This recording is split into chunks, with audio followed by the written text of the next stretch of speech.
오늘 데살로니가에서 바울이 중요한 메시지를 했습니다. 그래서 우리가 이 본문을 보기 전에 꼭 알아야 될 이 부활에 대해서 좀 먼저 서론에서 보고 본론을 보는 게 좋을 것 같습니다. 부활이라는 것은 하나님의 우리에게 주신 최고의 축복이죠. 이 내용은 고린도전서 15장에 있는 내용을 좀 정리를 했습니다. 12절에서 58절까지. 그럼 참고를 여러분 하시고요. 우리가 바울이 데살로니가에서 예수 그리스도가 왜 죽어야 되는지 또 왜 다시 살아나야 되는 것을 정언했다 그랬거든요. 그게 이유가 있는 거예요. 물론 하나님의 약속이기도 합니다만, 그래서 고린도전서 15장에 보면은 부활에 대해서 바울이 잘 정리를 해놓고 있습니다. 만일 죽은 자의 부활이 없다 그러면은, 자, 죽은 자의 부활이 없다 그러면은 그리스도의 부활도 없다는 거예요. 그리스도의 부활도 있을 수가 없다. 그러면은 우리가 믿는 믿음은 어떻게 돼요? 믿음은 헛것이 된다. 그러니까 헛것을 믿는 거예요. 만약에 부활이 없다면은 우리는 우리의 믿음은 다 헛것이에요. 그냥 집에 가는 게, 저 절간에 가는 게 훨씬 나아요. 공기도 좋고. 그래서 우리가 이 세상의 삶뿐이라면은 우리는 우리 육신을 가지고 사는 이 세상의 삶, 이 세상의 삶뿐이라고 하면은 우리는 가장 불쌍한 사람이다. 예, 사도 바울은 부잣집 장남이거든요. 다소의 아주 떵떵거리는 집안의 장남인데 모든 재물 다 포기하고 나온 거예요. 이 사람은 나와서 결혼도 안 하고 계속 이 생명의 복음을 전가하는 선교사의 삶을 평생 살았단 말이에요. 그 옛날에 뭐 차 타고 다니는 거다 걸어 다니고 마차 타고 다니고 뭐 이렇게 배 타고 다니는 그런 시절에 2000년 전에 그래서 자기 목숨까지도 복음을 위해서 순교의 자리까지 간 사람이거든요. 그러면 우리가 사도 바울을 이야기할 때 제가 많이 물어봅니다. 우리 청년들, 너 사도 바울처럼 살고 싶냐 그러면 제 존경하는 사람이 사도 바울, 너무나 존경스럽다. 성경을 뭐 14권이나 쓰시고 은혜 많이 받으시면, 그럼 너 사도 바울처럼 살래 그러면 아무도 안 살라 그래. 실제로 그럼 너 사도 바울처럼 한번 살아봐 그러면 존경하고 닮고 싶은 인물이긴 한데 실제로 그러면 그렇게 살아라 그러면 막상 전부 다 좀 안 되겠다고 그런다고. 그러니까 이 세상의 삶을 기준을 두기 때문에 그렇습니다. 그래서 바울은 그 험악한 생활을 살면서 모든 걸 다 사실 세상적인 걸 다 포기한 사람이에요. 그러니까 만약에 그리스도의 부활이 없다면 우리의 믿음은 헛것이고 나는 가장 불쌍한 사람이다. 더욱 불쌍한 사람이다. 이렇게 자신을 표현했어요. 그래서 이 부활에 대해서 설명을 한 겁니다. 사망이 한 사람도, 지난주에도 죄가 한 사람을 통해서 들어왔다 그러는데 사망이 한 사람 아담을 통해서 이 땅에 들어왔습니다. 죄로 말미암아 사망이 왕노릇하는 상황이 된 거죠. 아담을 통하여. 그래서 이 아담은 첫 사람이다. 이제 예수님하고 비교해서 설명을 하고 있습니다. 생명이 되었다. 생명. 그런데 이 사람은 흙에 속한 사람이다. 흙에 속하기 때문에 혈과 육으로 되어 있어요. 혈과 육. 아담은 범죄함으로 말미암아 죽음에 이르는데 이 죽음은 육신의 죽음만 이야기하는 게 아니거든요. 영적인 죽음을 말하는 거고 요한계시록에서 말하는 둘째 사망을 지금 선고를 받은 거예요. 사망 선고를. 그렇기 때문에 이 혈과 육으로는 하나님의 나라를 유업으로 받을 수가 없다. 이 하나님의 나라를 유업으로 받을 수가 없다. 이게 바울의 결론입니다. 그래서 하나님은 이 구원받은 하나님 자녀를 마지막 나팔 예수님이 재림할 때 말하는 거죠. 이 마지막 나팔에 호련히 변화될 것이다. 이게 부활체로 바뀌는 거예요. 이걸 지금 이야기하는 겁니다. 이 부활은 사망은 한 사람 아담을 통해서 들어왔지만 부활은 한 사람 그리스도를 통해서 이 땅에 들어오게 됩니다. 그래서 우리 다른 성경에 보면은 첫 열매로 되죠. 그리스도는 부활의 첫 열매가 되셨다. 그리고 이분은 마지막 아담이라고 표현해요. 마지막 아담. 그래서 이 첫 사람 아담은 오실 마지막 아담 예수를 예표하는 성격의 인물이기도 합니다. 그래서 이 둘째 사람이라고도 지금 표현을 하고 있고요. 그래서 이 사람은 생명이 아니고 어떻게 합니까? 살려주는 영이다. 살려주는 영. 살려주는 영. 우리의 구조가 되시는 살려주는 영이다. 이 사람은 하늘에 속한 자다. 하늘에 속한 자. 땅에 속한 자가 아니고 하늘에 속한 자. 그래서 예수님이 우리의 첫 부활의 열매가 되셔가지고 우리의 부활할 것을 보여주신 거예요. 그래서 제자들 앞에 직접 부활한 모습으로 나타나서 만져봐라 하기까지. 또 너희들 먹을 거 있으면 갖고 와봐. 그 고기 반토막 가지고 직접 먹는 것을 보여주셨어요. 나는 먹어도 되고 안 먹어도 되는 존재다. 이 부활하신 몸을 보여주신 거예요. 그러니까 이 부활이라는 건 그냥 죽었다가 살아나는 게 아니에요.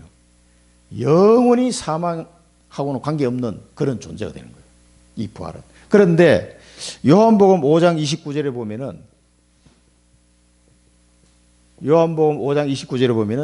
부활은 부활인데 선한 일을 행한 사람은 생명의 부활로. 두 가지 부활이 있어요. 이 선한 일을 행한 자 생명 부활은 뭡니까? 예수 믿고 구원받은 사람이에요. 생명의 부활로. 악한 일을 행한 자는 심판의 부활로 된다고 그랬어요. 심판의 부활. 그래서 잘 보셔야 됩니다. 우리가 왜 복음을 꼭 전해야 되는지. 이 구원받지 못한 사람, 죄 문제를 해결받지 못한 사람은 심판의 부활에 영원한 이 부활해가지고 어디 가요? 지옥으로 간단 말이에요. 그리고 구원받은 사람은 부활해가지고 영원한 천국으로. 생명의 부활. 그러니까 이게 끔찍한 거예요. 이 죽을 수가 없어요. 이 존재는 죽는 존재가 아니에요. 그러니까 지옥에 가가지고도 고통스러운데 죽으면 고통이 없어질 텐데 죽을 수가 없어요. 예수님이 직접 하신 말씀이에요. 그래서 요한복음 5장 24절에는 심판에 이르지 않냐를 그 말씀하시면서 이 말씀을 하신 거예요. 자, 그래서 썩을 것이 썩지 아니함을 당하고, 자, 이 죽음을 통해서 썩을 것이 썩지 아니함을 당하고 있고, 죽을 것이 죽지 아니함을 입는다 그랬어요. 이게 이제 부활의 모습입니다. 죽을 것이 죽지 아니하고 썩을 것이 썩지 아니함을 입는 것, 이게 부활입니다. 그러니까 이 상태가 되면은 사망을 삼키고 이기리라 그랬어요. 그래서 사도 바울이 구약 성경 말씀을 인용해 가지고 지금 설명하고 있죠. 사망을 삼키고 이기라. 이 사망을 삼키고 승리한다 이 말입니다. 이 사망이 왕노를 하는 이 아담을 통해서 들어온 이 죄로 말미암아 사망이 왕노를 했는데 이제는 예수 그리스도로 말미암아 이 부활의 축복 속에 들어왔어요. 그래서 때가 되면은 생명의 부활로 우리는 부활할 건데 이것은 썩을 것이 썩지 않을 것을 입고 죽을 것이 죽지 않을 것을 입는 이런 상태입니다. 사망을 삼키고 승리하는. 이게 이사야서 25장 8절에 보면 나오죠. 사망을 영원히 멸하실 것이라. 이게 미리 이제 구약 성경에도 예언이 되어 있었던 부분이에요. 주 여호와께서 모든 얼굴에서 눈물을 씻기시며 자기 백성의 수치를 온천에서 제하시리라. 여호와께서 이같이 말씀하셨느니라. 그리고 호세아 13장 14절에 보면은 내가 그들을 서울의 권세에서 속량하며 서울은 지옥을 보면 됩니다. 사망에서 구속하리니 사망아 내 재앙이 어디 있느냐, 서울아 내 멸망이 어디 있느냐, 뉘우침이 내 눈앞에서 숨으리라. 그러니까 지옥 권세, 사망 권세가 우리를 이기지 못하는 상태, 이게 부활한 몸이에요. 그러니까 굉장합니까? 굉장한 거예요. 이거는 사망아 너희 승리가 어디 있느냐, 바울은 그렇게 표현해요. 네가 쏘는 것이 어디 있느냐. 그래서 이 엄청난 부활의 축복이 구원받은 하나님의 자녀에게 주는 마지막 모습이에요. 우리 영혼이, 육신은 죽고 영혼은 어떻게 해요? 천국을 가잖아요. 그러다가 예수님께서 재림하는 그날 마지막 나팔 부는 순간 예수님이 재림하는 그때에 예수 믿고 죽은 사람이 먼저 부활해요. 이렇게. 예? 생명의 부활. 그리고 그때까지 죽지 않고 살은 사람 산채로 부활해버린단 말이에요. 그래서 이 부활의 생명의 부활을 해가지고 영원한 천국에 살게 될 겁니다. 이 부활의 첫 열매가 예수님이 오셔서 우리에게 보여주신 거예요.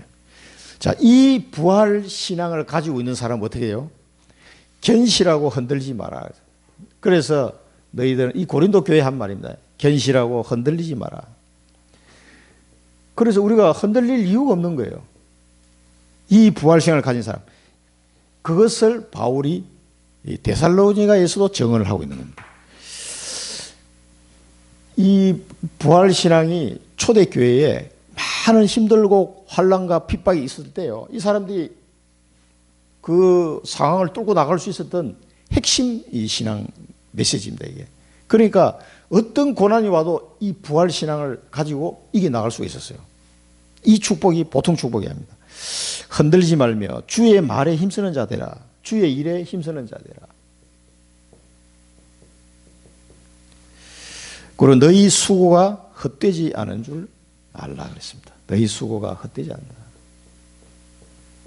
복음을 위해서 수고하는 거예요. 헛되지 않는다 그랬어요. 그래서 이 주 예수 그리스도로 말미암아 승리하는 이것을 하나님께 감사하노라 그랬어요. 이게 사도 바울이 고린도 교회에 보낸 편지에서 나온 이 부활에 대한 내용입니다.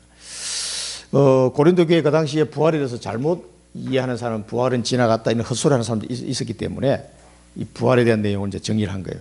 우리가 이 부활 신앙을 가져야 됩니다. 예수 그리스도로 말미암아 죄 사함을 받고 우리가 이 부활하신 예수 그리스도와 같이 이런 부활체로 변화함을 받게 됩니다. 자, 본론에서 우리 데살로니가 전도 현장을 한번 보겠습니다. 여러분 이 현장을 보면서 우리가 지금 붙잡아야 될 말씀들을 붙잡아야 돼요. 자, 이 데살로니가 지도를 잠깐 보게 되면은 여기 이제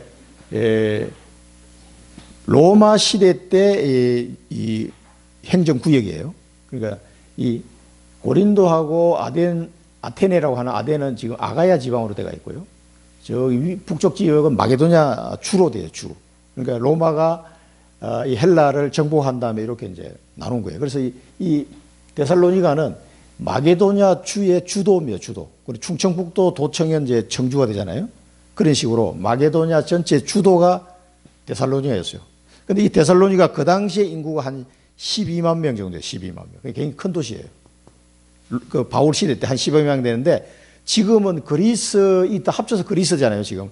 그리스의 제2도시입니다. 아테네가 수도고, 데살로니가 지금도 제2도시 인구가 한 200만 정도 된다고 합니다. 그 큰 도시예요. 항구 도시고. 그 데살로니가가 이 도시가 언제 생기냐면은 처음에는 조그만 도시였는데 알렉산더 대왕의 부하가 이 마게도냐 지방을 다스리는 이제 왕이 된 거예요. 나중에 알렉산더 죽고 난 다음에. 근데 그 부인이 누구냐면 알렉산더 여동생이 그 왕의 부인이 된 거예요. 그 이복 여동생인데. 그러니까 이제 자기 부인의 이름을 따가지고 데살로니가 이렇게 이름을 짓고 그 항구 도시를 그 왕이 새로 막 이렇게 건축해가지고 큰 도시를 만든 거예요. 그래서 다른 지역에 있는 사람들을 막 이주시켜가지고 살게 만들고. 그래서 로마 시대 때는 굉장히 큰 도시고, 이 아시아 지역으로 건너가는 길목에 있는 아주 중요한 거점 도시였습니다. 그래서 이 로마 시대에 만들어놓은 이 도로를 따라서 지금 바울이 선교 여행을 지금 하고 있는 거예요. 그 사람들이 군사 도로로 탁 닦아놓은 거예요. 그 길로 지금 역으로 지금 가는 겁니다. 지금 로마까지. 자, 이 데살로니가 지역에 그 유대인이 이제 여기 회당을 딱 만들어 놓고 있는 거죠. 그런데 유대인들이 빌립보에는 회당이 없었어요. 그런데 여기는 유대인의 회당이 있었단 말이에요. 그래서 바로 바울 팀이 어디로 들어가면 회당으로 들어갔습니다. 회당으로. 관례대로 늘 해오던 대로. 그래서 나의 전도가 있어야 됩니다. 나의 전도. 나의 전도의 이 시스템이 있어야 돼요. 이 사람은 가장 먼저 어느 지역을 가든지 회당이 있으면 회당부터 들어갔습니다. 왜 회당부터 들어갑니까? 여기는 하나님을 아는 사람이 있어요. 구약 성경을 가지고 있고 하나님을 아는 사람들이 믿는 사람이 있단 말이에요. 그런데 이 사람들은 뭘 몰라요? 복음을 몰라. 성경도 들고 있고 하나님을 아는데 히브리의 하나님, 아브라함의 하나님, 이삭의 하나님, 야곱의 하나님을 아는데 복음이 뭔지를 모르고 있는 사람이 전부 다 이 회당에 와 있는 거예요. 그러니까 유대인들 옛날에 이스라엘을 떠나서 저 흩어진 자 도망가가지고 이 데살로니가 살고 있는 유대인들이 있단 말이에요. 이 사람들이 회당을 만들어 놓고 헬라어로 성경을 번역했기 때문에 전 세계의 성경을 읽을 수가 있게 돼요. 구약 성경을. 히브리어로 된 성경을 이 알렉산더의 그 윗대 그 왕이 세계에서 제일 좋은 책을 나한테 한번 갖고 와봐. 뭐냐 하니까 예, 히브리 지역에 있는 성경 책입니다. 그러면 그걸 헬라어로 번역해. 이래가지고 70인 번역이 나온 거예요. 그 알렉산드리아에서 그걸 70인 학자들 모여서 번역을 한 거예요. 헬라어로. 그 구약 성경을 헬라어로 번역해가지고 그게 이제 막 퍼지기 시작한 거예요. 그러니까 회당에서는 이제 성경을 가지기가 좀 수월해진 거죠. 그리고 헬라어로 되어 있기 때문에 이제 누구나 쉽게 볼 수가 있는 거예요. 그 당시 헬라어가 국제 공용어였기 때문에 지금 영어처럼 누구든지 읽을 수 있는 거죠. 그러니까 이제 여기서도 이 성경을 가지고 해당해 보면은 그걸 한 구절씩 읽고 사람들이 이제 그걸 가지고 포럼하고 뭐 이런 시절. 그런데 아무리 구약 성경 읽어도 복음을 알 수가 없어요, 사람들이. 성취된 그리스도를 모르는 거예요. 이것을 바울이 알고 계속 해당에 파고들어간 겁니다. 성경책은 들고 있는데 그리스도가 누군지를 지금 모르고 있는 상태란 말이에요, 이 사람들은. 그 그리스도 메시아가 오셨는지 안 오셨는지도 모르고 있는 거죠. 한 번도 복음이 선포되지 못한 이 현장에 바울 팀이 들어간 거예요. 하나님의 관심이 어디 있겠어요? 이 팀이 있는 거예요.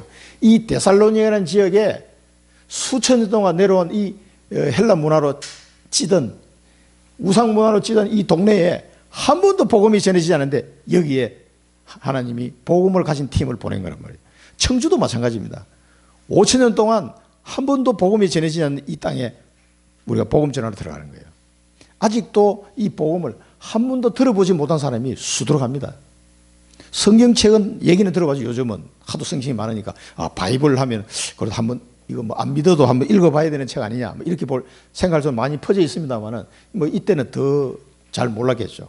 그래서 회당부터 먼저 파고 들어간 거예요. 새 안식일에 성경을 강론했다 그래요. 새 안식일. 그러니까 하나님이 굉장히 급해요. 이 새 안식일은 3주 기껏해야 그 데살로니가에 3주 머물면서 성경을 강론한 겁니다. 이 바울은 성경 박사거든, 이 사람이. 가말리엘 문화생에서 성경 구약 성경을 달달 외울 정도로 최고 수제자였으니까 이 성경을 알지. 그 다음에 하나님이 말씀하신 그리스도를 직접 만났잖아. 그 정인이에요, 이 사람은. 그러니까 성경 잘 알고 예수 그리스도를 만난 정인이니까 그대로 성경을 강론하면서 누구를 설명하겠어요? 예수 그리스도를 설명하는 거예요. 그 예수 그리스도를 설명하는데 항상 바울이 빠지지 않는 말이 뭡니까? 십자가와 부활. 계속 이걸 이야기하는 거예요. 베드로도 마찬가지예요. 마가다락방에 있었던 그 역사 이후로 복음이 선포될 때는 항상 십자가와 부활. 왜 십자가 죽으셔야 되느냐? 왜 부활하셔야만 되는지 그걸 정언하는 거예요. 계속. 이걸 지금 선포하고 있습니다. 우리 다른 성경을 보면 요한복음 5장 39절에 너희가 성경에서 영생을 얻는 줄 생각하고 성경을 연구하거니와 이 성경이 곧 내게 대하여 증언하는 것이니라. 예수님에 대해서 증언하는 책이 성경이에요. 그래서 모든 구약을 읽어봐도 그 구약 속에 누가 들어있어요? 예수 그리스도를 예표하는 사건들이 다 들어있단 말이에요. 창세기부터 말라기까지 다 있어요. 그 이제 우리 알테에서 가면 숙제는 숙제. 다 찾아와서 리포트 내. 창세기는 어떤 그리스도, 출애굽기는 어떤 그리스도를 설명하고 있고, 레위기는 어떤 걸 설명. 민수기 지금 유 목사님 메시지 계속 가면서 설명하잖아요. 전부 다 뭡니까? 그리스도 설명하는 거예요. 그러니까 이 복음을 모르면 구약 성경 한 번 읽어봐도 이게 뭔 얘기인가. 그 전부 다 율법주의 빠질 수밖에 없어요. 복음을 모르면. 그러니까 성경 읽고도 고생하는 거지. 새 안식일 동안 성경을 강론했다 그랬어요. 이 성경의 주인공이 누구냐? 도대체 성경이 말하는 그 주인공이 누구냐는 거예요. 바로 예수 그리스도입니다. 그래서 지금 우리 청주 땅에도 교회를 살짝 다니다가 말한 사람, 쉬고 있다. 제가 만난 사람도 몇 명, 우리 정은서 성도님도 그렇고, 김성현 성도님도 그렇고, 옛날에 교회를 살짝 다녀본 적이 있다. 그런데 교회를 안 다니고 있는 상태. 이런 분들이 굉장히 많더라고. 그래서 들어보면은 정확하게 복음을 잘 몰라요. 이런 분들에게 성경을 통해서 복음이 어떤 것을 정확하게 설명해 줄 수 있어야 돼요. 그렇게 하면 해도 사람들이 살아납니다. 그리고 뜻을 풀어. 그 에티오피아 내시가 갈 때도 그러잖아요. 이사야서를 읽는데 이 뭔 뜻인지 몰라. 그러니까 빌립 집사하고 딱 만나니까 대번에 물어보잖아요. 이 갈급하단 말이에요. 이 뭔 말인지 알고 싶은데 자기는 모르겠어. 빌립 보고 이 사람이 이사야 선지자 썼는데 이거 자기를 두고 얘기한 거냐 타인을 두고 얘기한 거냐 이 도대체 누구를 두고 얘기한 거냐 말이에요. 그 이사야 말씀을 통해서 빌립이 뭐래서 예수를 증거했단 말이에요. 예수 그리스도를. 그러니까 모든 구약 성경의 초점은 그리스도에 다 맞춰져 있어요. 그래서 뜻을 풀어 뭐예요? 그리스도가 해를 받고 죽을 수밖에 없는 죽은 자 가운데서 다시 살아날 것인 거예요. 예수 그리스도의 십자가를 설명한 거예요. 왜 예수님이 십자가를 져야 됩니까? 우리 죄를 사하기 위해서 대속 제물로 드리기 위해서 그리스도 십자가를 지셔야 돼요. 그리고 죽으셔야 돼요. 그러면 다시 살아나는 거예요. 부활. 다시 살아나야 될 것을 정언했다. 그래서 왜 다시 살아나야 됩니까? 자기 죄가 없으니까 살아나는 거죠. 이 죽는 것은 죄 때문에 죽는 거예요. 하나님 떠나서 죄 때문에 죽는 건데 예수님은 자기 죄가 아니고 대속 제물로 죽은 거기 때문에 다시 살아날 수밖에 없는 거예요. 자기 죄가 없기 때문에. 그래서 예수님이 성경대로 살아나신 거예요. 성경대로 죽으시고 성경대로 살아나셨다. 이 말씀이죠. 그래서 이것을 정언하고 도대체 이 그리스도가 누구냐? 바로 이 예수가 그리스도다. 이걸 정언한 거예요. 답을 준 거죠. 인생의 답을. 자, 구원의 길을 선포했습니다. 이 다른 성경 구절을 좀 더 봐야 되겠네요. 요한복음 20장 31절에 보면서 오직 이것을 기록하면 성경 기록은 목적이죠. 너희로 예수께서 하나님의 아들 그리스도이심을 믿게 하려 하며 또 너희로 믿고 그 이름을 힘입어 생명을 얻게 하려 함이라. 이 영원한 생명, 생명의 부활, 이 축복을 주시기 위해서 기록했다 이 말입니다. 그 다음에 고린도전서 15장 3, 4절에 보면 내가 받은 것을 먼저 너에게 전하였노니 이는 성경대로 그리스도께서 우리 죄를 위하여 죽으시고 장사 지낸 바 되셨다가 성경대로 사흘 만에 다시 살아나사. 성경대로 죽으시고 성경대로 살아나신 거예요. 성경 말씀대로.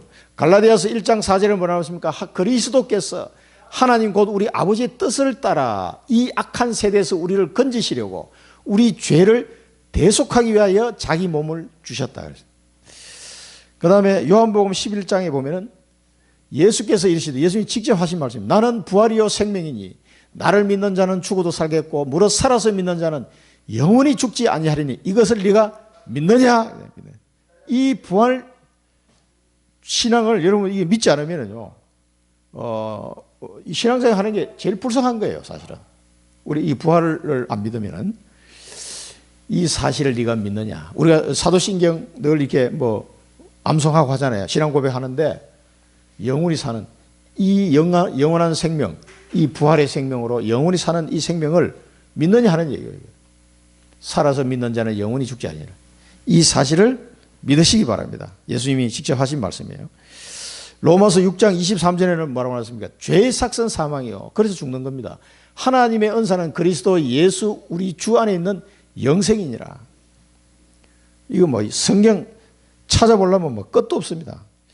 자, 그래서 이 인생의 영원한 답 예수 그리스도.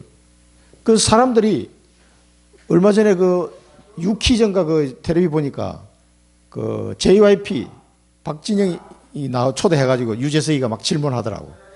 근데 이 박진영이가 하는 말이 그 유재석 씨는 죽음을 생각해 본 적이 있느냐 이렇게 오히려 역으로 막 질문하더라고.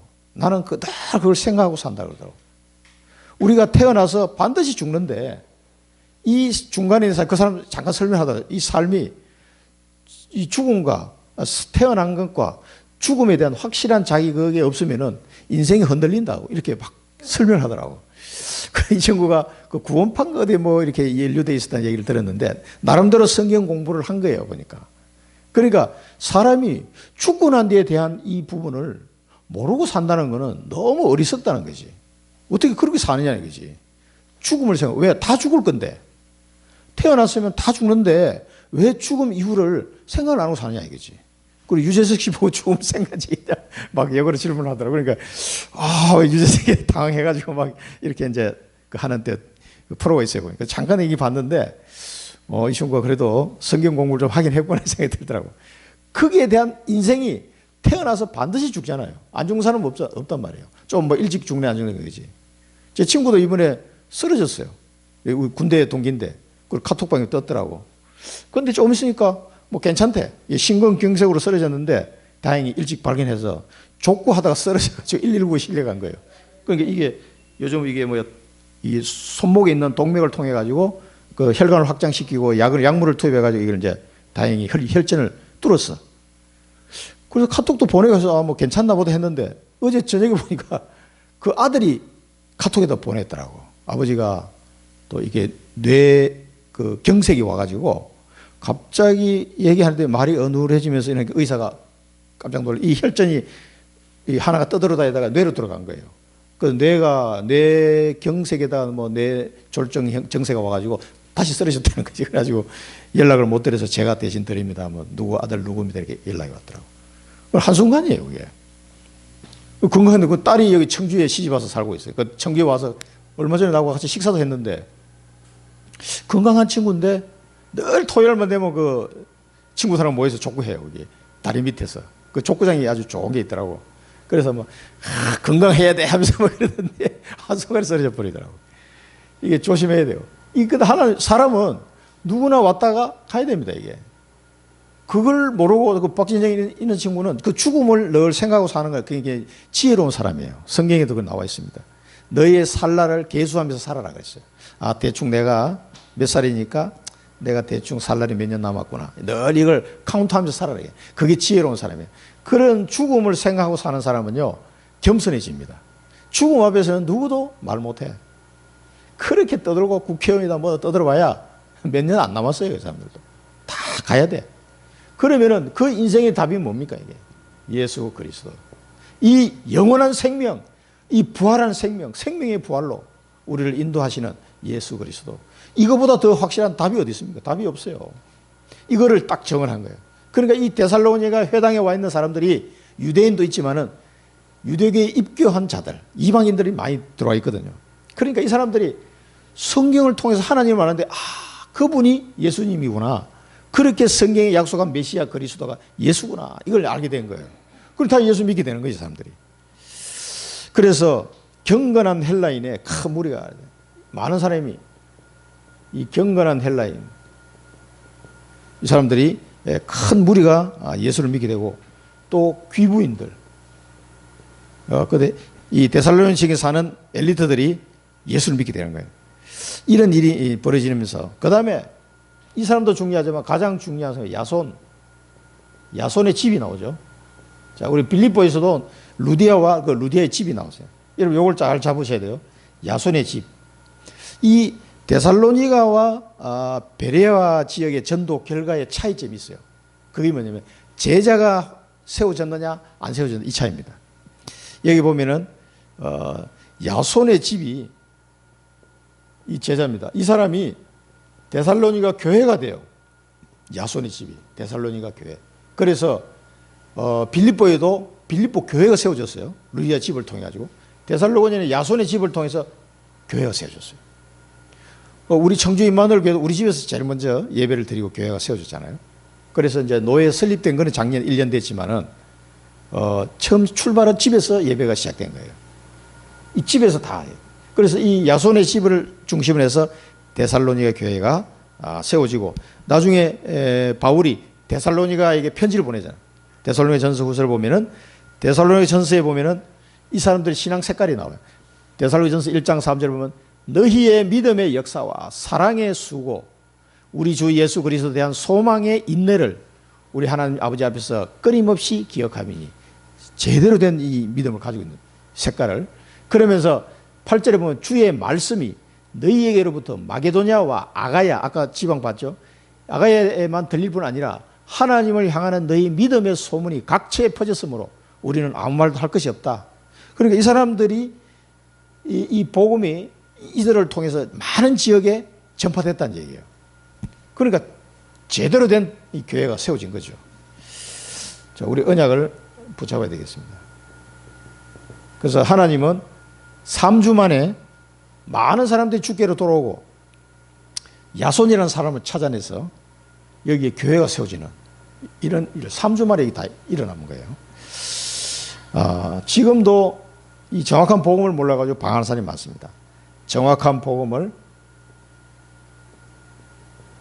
여러분 선포하는 것이 얼마나 중요한지 모릅니다. 정확한 복음을 선포해서 숨은 제자를 찾아야 됩니다. 숨은 제자를 찾고 여기다가 지교회를 세워나가는 이 언약을 꼭 붙잡고 가시기 바랍니다. 자, 베레아 전도입니다.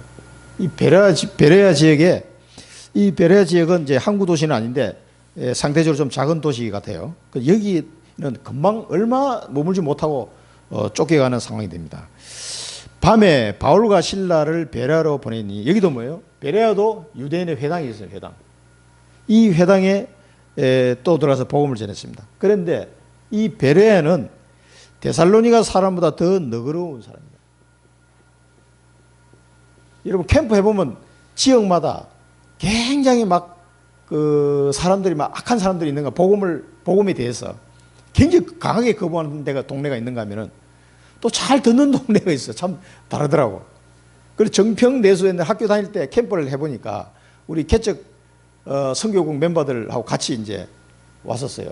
그래서 제가 여기서 이제 개척을 준비하고 있다니까 그러면 거기 가서 캠프했으면 좋겠는데 그리고 같이 와가지고 정평 지역을 한번 캠프를 해보고 그다음 내수 지역을 한번 캠프를 해봤는데 두 동네 성격이 완전히 다르더라고. 다들 갔다 오더니면 야 전도사님이 이렇게 다를 수가 있냐고. 한 학기 때는 이제 정평을 갔어요. 얼마나 악한지 몰라. 사람들이 복음에 대해서 얼마나 강하게 이렇게 반대를 하는 거예요.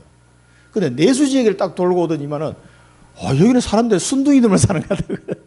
그러니까 잘 들어준다는 거예요. 다 들어주고 수고한다고 말까지 하는 사람이고 불신자가. 그러니까 동네마다 이게 차이가 좀 많이 나는 것 같더라고. 그 영적인 문화가 틀리겠죠. 그 뭐 정평이나 내수나 바로 거기인데 그런데도 이 베레아 지역은 데살로니가하고 달리 굉장히 너그러운 사람이 많았어요. 이 사람들이 제가 볼 때는 굉장히 뭐가 그럴까 이 데살로니가 지역은 좀 엘리트가 많은 것 같고 여기는 굉장히 뭔가 좀 힘들게 사시는 분이 많지 않았나 이런 생각이 듭니다. 이 성경을 봐서는 너그러운 사람들이 많아 있는데 간절한 마음으로 말씀을 받고 여러분 간절한 마음으로 저는 이 말씀을 생각할 때 지난번에 유 목사님 메시지에 나시린 메시지 받았죠. 나시린 타임을 가져라 그랬잖아요.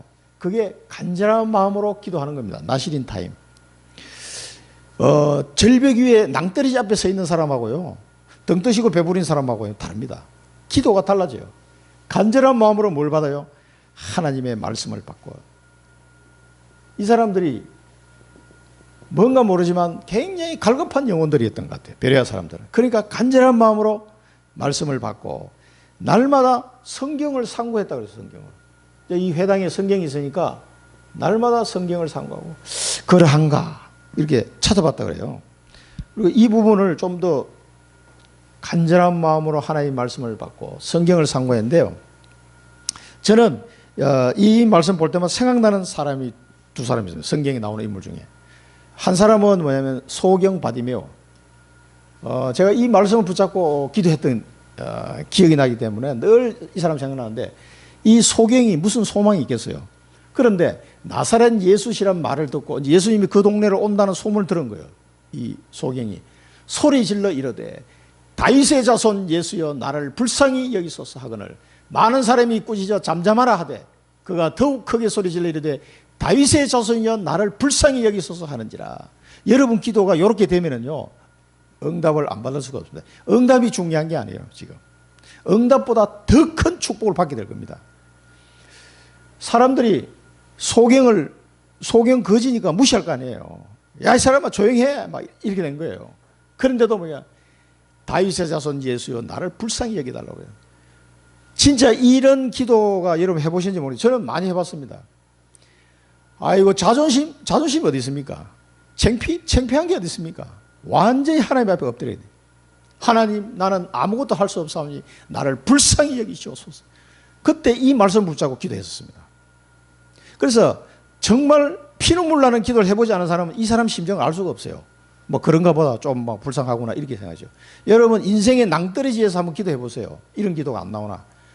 불쌍히 여기서 다윗의 자손, 이 예수란 말은 뭐냐면 다윗의 후손으로 오실 그리스도, 그분이라는 뜻이거든요. 그리고 이 소경이 어떻게 알았는지 몰라도 소문을 듣고 예수가 그리스도라는 사실을 알게 된 거예요. 그러니까 자기는 찾아갈 수가 없는데 마침 자기 동네에 오신다니까 그냥 소리를 지른 거예요. 다윗의 자손, 이분을 만나야 내 인생 문제가 해결될 것을 알기 때문에 나를 불쌍히 여겨달라고 고함 지른 거예요. 그래서 사람들이 이 동네 사람들이 이 사람이 처제가 불쌍하고 그러면 이 사람을 데려다가 예수님 앞에 좀 데려갈 수도 있을 거 아니에요. 그런데 사람들이 야 조용히 해. 세상 인심은 그렇습니다. 힘없는 사람에게 누가 도와주는 사람이 아무도 없어. 그러니까 이 사람이 더 소리 질렀어. 뭐 창피하고 하는 게 뭐 있어. 내가 살고 봐야 되는데. 다윗의 자손 예수여 나를 불쌍히 여기소서. 여러분 이 기도 한번 해보시기 바랍니다. 진짜 저는 옛날 생각이 나는데 우리 진이가 한참 잠을 못 자고 어려울 때 뭐 일주일 내내 잠을 막 제대로 못 자니까 막 불안하고 그때 이제 진이가 좋아하는 게 뭐냐, 드라이브를 좋아해. 드라이브를. 그 이제 밤중에 밤 12시에 내 차를 태우고 드라이브 합니다. 그러면 뭐 12시 넘어가면 차가 별로 없으니까 새벽 5시까지 청주 건방을 5시간이나 드라이브를 도는 거예요. 그럼 뭐 하는 줄 아십니까? 차장 칵 틀어놓고 진영아 기도하자. 차장 틀으면 좋아하거든요. 그럼 막 불안하면서도 그 차장을 틀면 나보고 아빠 기도해 기도해 그랬나고. 이 뒤에 앉아가지고 어릴 때. 그러면 막 쥐야 저 심정이에요. 다른 거. 다윗의 자손 예수여 나를 불쌍히 여겨달라고 그랬다. 그때는 뭐 창피한 게 어디 있습니까? 크게 소리 지르면 눈에는 막 눈물이 막 쏟아지고 운전을 못할 정도로 불쌍히 여겨달라고 기도하는 겁니다. 그 기도 한번 해보시기 바랍니다. 그게 뭐냐면 나실인 타임이에요. 그게 진짜 나실인 타임을 가져보시기 바랍니다. 이 베레아 쪽에 있는 사람 간절한 마음으로 하나님의 말씀을 받고 진짜 여러분 간절한 상태 가보셨습니까? 그래서 제가 이 청주 근방에는요 드라이버 코스를 혹시 원하신다면 저한테 얘기하시면 제가 알려드릴 수 있습니다. 1시간 코스, 2시간 코스, 3시간 코스, 4시간 코스 다 있습니다. 밤새도록 코스도 있습니다. 그래서 이 주위에 도로를 왜 이렇게 잘 닦아놨냐 했더니 나를 위해서 하나님이 닦아놓겠어요. 그래가지고 이게 뭐 한두 번이 아니에요. 그리고 갔다 오고 나면은 한 4시간 대신 기도하잖아요. 내 목이 다 쉬어들 거예요. 그러면 진이가 그 막 불안해가 있던 이런 게 쫙 가라앉아요. 그 집에 와서 이제 자고 나는 또 아침에 출근해야 되니까 또 아침에 한 2시간 자고 또 서울로 출근해요. 그럼 회사 가면 내 정신이 아니어야 되잖아요. 근데 그 고속버스 타고 가면서 잠깐 잤는데 아침에 딱 출근했는데도요 정신이 맑더라고. 왜? 밤새도록 기도했으니까 철학이 됐으니까 내가 왜 이렇게 정신이 맑지? 그런 적도 있습니다. 이게 이 베레아 사람들 보니까 딱 생각나는 사람이 저 사람이에요. 또 한 사람 도 있습니다. 자기 딸이 귀신 들려가지고 예수님을 찾아온 여자가 있었어요. 마태복음 15장에 보면 가나안 여자라고 나와요. 가나안 여자. 가나안 여자 하나가 그 지경에서 나와서 소리 질러요. 여기도 소리 질렀어요. 누구 이제 예수님 오시니까 주 다윗의 자손이여 나를 불쌍히 여기소. 똑같죠? 그러면서 하는 말이 내 딸이 흉악하게 귀신 들렸나이다 하되. 네, 너무 길어서 잘랐습니다. 26절 27절에 보면 예수님이 대답했습니다. 대답하여 이르시되 자녀의 떡을 취하여 개들에게 던짐이 마땅하지 아니하니라. 예수님이 이런 말씀을 할 때가 있었죠. 얼마나 자존심 상합니까 이게. 자기 보고 개라고 그러니까. 자기 딸을 살리기 위해서 온 거예요. 이 아줌마가. 여자가 이르되 주여 올소이다마는 개들도 제 주인의 상에서 떨어지는 부스러기를 먹나이다 하니. 그때 예수님이 그 여자보고 네 믿음이 치유하였다고 가라 그래서 그 딸이 고침을 받았어요. 그래서 예수님이 왜 이렇게까지 말씀하셨을까? 이 사람이 가장 낮은 자세로 주님을 바라보기를 원해서 그랬을 것 같아요. 가나안 여자 그러면은 이방인이잖아요. 이 유대인 입장을 봐서 이방인이고 사실 저주받은 땅이에요. 이 가나안 족속이. 그런 여자가 어떻게 예수님이 그리스도인 줄 알고 찾아온 거예요. 이게. 그래 와가지고 주 다윗의 자손이 나를 불쌍히 해달라고. 그 사람들이 많이 있는데 간절하게 외친 거예요. 이게 오늘 이 베레아 사람들 마음이 아닌가 저는 그렇게 생각이 듭니다. 그래서 이 많은 어려움 속에 있는 이 청주에도 이런 사람이 많습니다. 그런데 답을 몰라. 이 사람들은 그래도 예수님이 살던 당시에 있었으니까 저 예수 그리스도를 만나면 내가 살 수 있다는 걸 희망이라도 있지. 지금은 그것도 없이 살아가는 사람이 얼마나 많은지 우리가 이거를 전달해 줘야 됩니다. 그래서 예수님이 요한복음 6장 35절에 보면 예수께서 이르시되 나는 생명의 떡이니 내게 오는 자는 결코 줄이지 아니할 터이요 나를 믿는 자는 영원히 목마르지 아니하리라. 이 답이에요. 예수 그리스도 안에 모든 답이 있음을 아시고 간절히 한번 기도해 보시기 바랍니다. 이 속에서 많은 사람들이 예수를 믿게 됐어요. 믿는 사람이 많고 많은 사람이 예수를 믿게 되고요. 헬라인의 기부인과 남자가 적지 않아요. 여기도 헬라인의 기부인. 전부 다 헬라의 철학 사상, 그 제우스 신을 섬기는 우상 숭배 속에 살았던 이 사람들이 다 예수를 믿게 된 겁니다. 헬라의 기부인과 남자가 적지 않았더라. 남자들까지. 많은 사람이 예수를 믿고 주께로 돌아오게 된다. 저는 이 부분을 보면서 영적 치유 이렇게 생각합니다. 이 동네에 있는 사람들이 많은 고난과 어려움 속에 있는데 많은 영적 치유를 받는 이 장면이 아닌가 이렇게 보이십니다. 그런데 이제 베레아에서는 이 야손과 같은 제자가 안 나왔어요. 물론 굉장히 시간이 촉박하게 아마 이게 후딱 복음 전하고 지나가는 바람에 그러지 않았나 생각도 드는데 하여튼 그래서 베레아에는 교회가 세워지지 않아요. 제자가 없으니까 교회가 안 세워져요. 여기는 데살로니가 교회가 세워지니까 계속해서 그 데살로니 교회를 중심으로 복음 전파, 복음 운동이 계속 일어난 거거든요. 여기서 우리가 붙잡아야 될 미션은 뭐냐? 나의 현장이 있어요. 하나님이 나를 보내신 현장이 있어요. 나의 현장에 갈급한 영혼이 많습니다. 나의 현장에. 인생의 답을 몰라서 방황하고 있는 갈급한 영혼. 이 답을 얘기해 주시면 돼요. 다른 거 얘기할 것도 그래서 간단한 겁니다. 사실 우리가 복음 전하는 거는.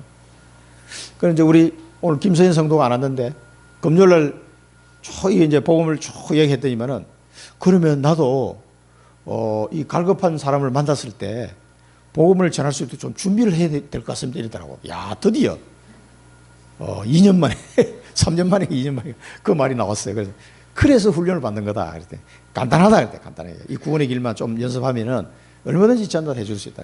자기도 그걸 좀 이제 준비를 해야 될 것 같다는 그 얘기를 하더라고요. 이 생명 안에서 왕도를 하는 그 얘기를 해줬거든요. 생명 안에서 왕도는 얼마나 좋습니까? 이 생명 안에서 내가 왕도를 하는 거예요. 이 사망 권세 옛날에 눌려가지고 엄에 기죽하고 살았는데 이 사망 권세 사단의 권세를 완전히 박살낼 수 있는 내가 답을 가지고 있으니까 생명 안에서 왕도를 하는 거예요. 이거보다 더 큰 축복이 어디 있습니까? 전에는 막 이 운명과 저주 재앙 속에서 이렇게 살았는데 이제는 그걸 완전히 뛰어넘어가지고 오히려 이 사망과 사단의 권세를 박살낼 수 있는 예수 그리스도의 답을 닦아주는. 그래서 생명 안에서 왕노를 하는 거다. 그 이야기를 하니까 나도 왕노를 해야 되겠다고 이제. 그 왕노를 하려면 이걸 전달해 줄 수가 있어야 돼. 간단하게 조금만 전달하면 5분 구원의 길만 좀 이렇게 해도 얼마든지 사람 살릴 수 있다. 자기도 그걸 준비를 해야 되겠다 이 얘기를 하더라고요. 참 감사해요. 감사했어요.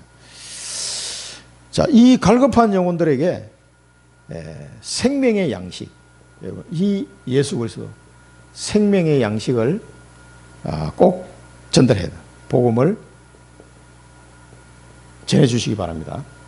우리 영의 양식은 복음이에요. 육의 양식은 밥을 먹어야 되지만은 이걸 전달해 줘야 됩니다. 누가 전달해 주는 사람이 없으면 혼자서는 깨달을 수 없는 것이 이 생명의 양식이기 때문에 누군가가 가서 말을 해 줘야 돼요. 그래서 제가 자꾸 가려고 그러는 겁니다. 가서 생명의 양식을 나눠 먹으려고. 그리고 우리 항다의 성도님도 제가 토요일 날 또 가려고 시간이 좀 안 되신 것 같아서 다음 주 토요일로 이렇게 바꿨습니다. 그래서 제가 계속 가려고 하는 이유가 다른 거 아니에요. 이 생명의 양식이 굉장히 풍성한데 그걸 이제 조금씩 나눠 먹으려고 가는 거예요. 자, 이 복음이 전파되는 사단의 핍박이 반드시 따라옵니다. 사단이 태클을 걸겠습니까? 안 걸겠습니까? 이 자기 나라를 뺏기는데 계속 태클이 들어오는 거죠.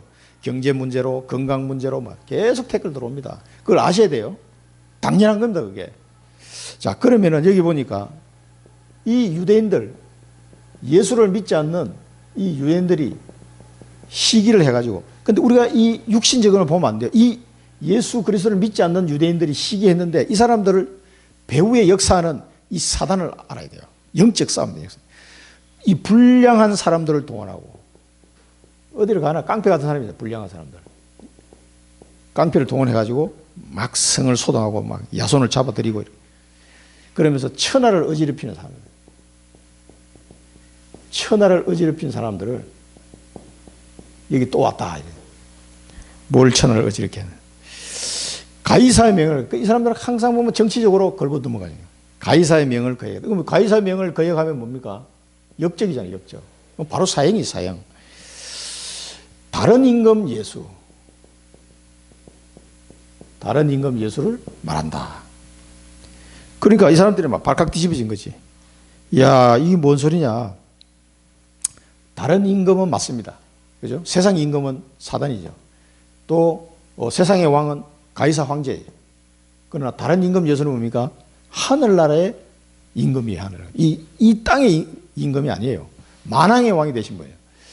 그래서 로마서 14장 17절 보면 하나님의 나라는 먹는 것과 마시는 것이 아니요 오직 성령 안에 있는 의와 평강과 희락이니라. 그리고 사도행전 5장 31절에 보면 이스라엘에게 회개한 것 죄 사함을 주시려고 그를 오른손으로 높이사 임금과 구주로 삼으셨느니라. 그 임금이에요, 다른. 이 사람들은 이제 이 내용을 모르니까 거두절미하고 가이사를 거역하는 그런 사람을 소개하는 거 아닌가 이렇게 이제 오해를 한 거죠. 세상 임금이 아닙니다. 세상 임금은 사단이에요, 사단. 그래서 무리와 업장들이 소동을 벌이고 이제 야손을 붙잡혀 갔다가 보석금을 받고 이제 놓아주는 이런 상황이 벌어졌습니다. 이 베레아에 보니까 이 데살로니가도 이랬는데 베레아도 똑같이 말씀을 전하는 줄 알고 무리를 움직여 소동을 이렇게 했어요. 하나님의 말씀이 선포되는데 이 사람을 살려야 되는데 이걸 사단은 계속 방해하는 거예요. 자기 손아귀에 잡고 있으려고. 이 소동을 또 육신적인 사람을 통해서 벌였습니다. 우리 육신적인 눈으로 보면 안 돼요. 지금 우리 장미영 성도님이 교회를 못 나오시잖아요. 그 여러 가지 못 나오는 이유가 있잖아요. 그런 부분을 우리가 볼 때 계속 기도해야 돼요. 기도로 싸워야 됩니다. 내가 이제 신앙생활 좀 하려고 하니까 경제적인 어려움이 왔어. 아니, 신앙생활 좀 하려니까 누가 나를 교회 못 가게 방해를 해. 또 하려니까 또 몸이 다쳤어. 이런 일들이 일어날 수가 있습니다. 그게. 우리가 육신적인 눈으로만 보지 마시고 영적인 눈으로 보셔야 돼요. 아, 사단이 방해를 하는구나. 어디를 가나 마찬가지입니다. 참된 복음이 전거돼지고 이 갈급한 영혼들, 답이 없는 인생들을 살릴 때 사단은 막 계속 방해해요. 그걸 알고 우리는요, 계속 기도해야 됩니다. 기도하는 외에는 방법이 없어요. 그래서 제가 여러분 명단 놓고 계속 기도하는 거예요. 날 때마다 매일 막 이렇게 기도하는 거예요. 매일 기도하면 매일. 그래서 우리 중국의 그 선교사님 저한테 그 이야기 하시더라고. 자기도 이 중국에서 이제 단임 목회를 하다 보니까, 목회자의 가장 중요한 게 이 기도 우산이 되어주는 거구나. 그분이 그 얘기를 딱 하는데, 일리 있는 말을 생각하더라고. 그리고 자기 교회를 떠난 사람은 더 이상 기도를 안 한다고 그러더라고. 이제 그쪽 교회 가서 또 기도를 받으셔야 된다고. 그게 원리라면서. 그러니까 일리가 있는 말씀이에요. 그러니까 자기 교회 오신 분들은 또 불신자에서 오셨거나 누구 오신 분들은 그 교인들을 놓고 계속 목회자는 기도해야 돼요. 기도하고 말씀 전달해주는, 말씀과 기도에 전무해야 되는 게 목회자 할 일이다. 이야기하면서 포럼 하는데 그 얘기를 하시더라고.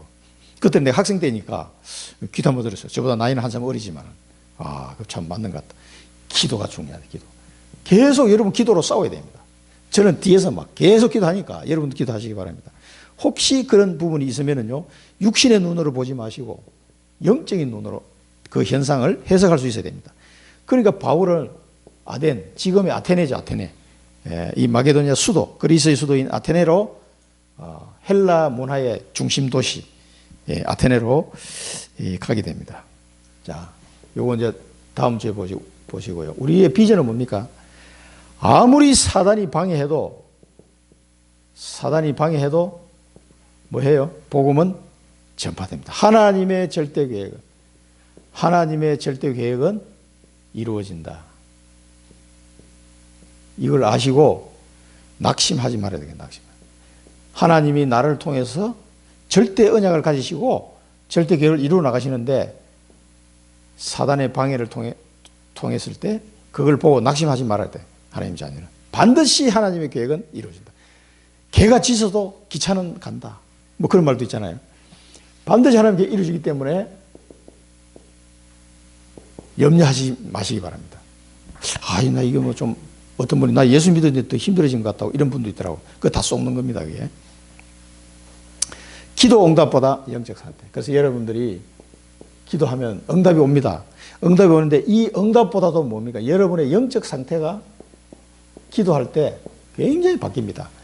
내게 응답이 안 와도요, 내 영적 상태가 하나님과 소통함을 통해서 굉장히 평안해집니다.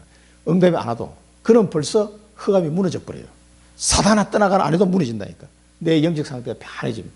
그러니까 기도 응답보다도 더 중요한 게 뭐냐? 응답도 중요하지만 응답을 주신 그 하나님께 감사하면서 하나님이 나를 사랑하시는구나 이걸 확인이 되기 때문에 굉장히 내 영적 상태도 좋아져요.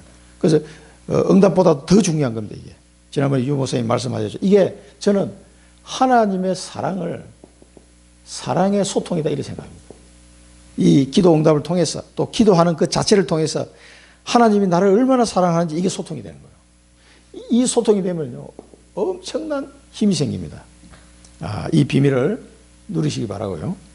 그 다음에 내 주위의 상황, 내 환경이 뭐 어렵다, 뭐 이렇게 생각할 수 있습니다. 그런데 상황보다는 누림입니다. 왜 누림이 되느냐? 이 상황을 보지 마시고 계속 복음을 누리셔야 돼요. 그래서 말씀을 계속 들어야 됩니다. 안 그러면 여러분 누림이 잘 안 돼요. 기도가 되어지는 분들은 기도 속으로 들어가면 됩니다. 그러나 기도가 아직 잘 안 되어지시는 분들은 계속 말씀을 들으셔야 돼요. 그러면서 기도가 됩니다. 이 상황을 보지 말고 복음을 누려야 되는데 이것은 하나님이 나를 인도하신다는 인도의 확신 속에서 오는 누림이 있습니다. 절대 하나님은 나를 버리지 않으시고 인도하신다는 이 확신이 들면 들수록 누림이 되어져요. 지금 상황이 어렵더라도. 그러면서 나오는 게 뭐예요? 감사가 나오는 겁니다. 절대로 하나님은 나를 버리시는 하나님이 아니시다. 그래서 제가 진영이를 키우면서 그런 부분을 굉장히 많이 느꼈습니다. 아무리 힘들고 어려운 상황이 와도 포기할 이유도 없고 반드시 하나님 나를 인도하신다는 거죠.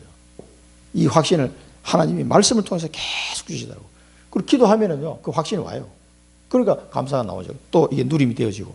그래서 제가 병들지 않고 살아온 거예요. 안 그랬으면 벌써 암 걸렸을 거야, 아마. 열매보다 전도의 여정. 열매가 나는 것도 중요하지만 우리는 전도의 여정을 가는 거예요. 전도의 여정. 한 걸음씩 한 걸음씩. 당장 뭐가 대역사가 일어나지 않더라도 전도의 여정을 갑니다. 이것은 여러분에게 발견된 절대 언약이 있는 분은 가능합니다. 오늘 또 한 걸음씩 한 걸음씩 하나님의 언약을 향하여 갈 수가 있는 겁니다. 오늘 주신 말씀을 여러분 잘 생각하시면서 내 현장에 잘 적용해서 나에게 적용을 잘 하시고요. 데살로니가 배려에 있었던 이 사건을 통해서 내가 붙잡아야 될 언약들 여러분 잘 붙잡으시기 바랍니다. 기도하겠습니다. 살아계신 하나님 아버지, 저희들을 사랑하셔서 영원한 부활의 축복 속으로 그리스도 안에서 인도해 주시니 감사를 드립니다. 하나님 아버지, 우리가 가는 현장 속에는 정말 숨겨진 제자들이 있고 또 갈급한 영혼들이 너무나 많이 있습니다. 하나님, 그들에게 이 인생의 해답 되신 주 예수 그리스도를 담대히 선포하고 증거할 수 있도록 저희들을 인도하여 주시옵소서. 이 생명의 양식된 복음을 증거함으로 많은 생명이 살아나는 현장이 되게 하여 주옵소서. 어떤 사단의 방해가 있을지라도 하나님께서 우리에게 주신 절대 언약과 절대 계획은 반드시 성취될 것이기에 믿음으로 감사하며 승리의 걸음을 걸어갈 수 있게 하옵소서. 예수 그리스도 이름으로 기도드립니다. 아멘.